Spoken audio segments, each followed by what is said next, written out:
no, what shall we do? He's fainted. First, we should call a doctor. He will regain consciousness. No need for you to bring him to the hospital. Anyway, inform the police. Looks like a murder attempt. I will file a FIR and call some detectives to investigate.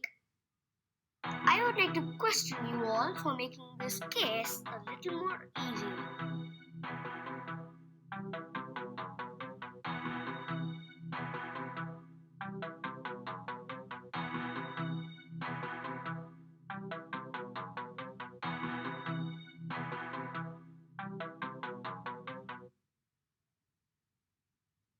The questioning is finished. Still, the police department and the detectives didn't get any idea who the murderer was.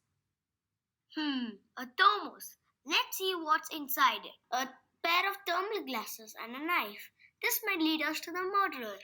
I'll call the forensic department to find out the fingerprints. I'm sure the killer used these items. The forensic department has left and found the killer, which is informed to the police. As you all know, one of you three is the killer, and I know who it is.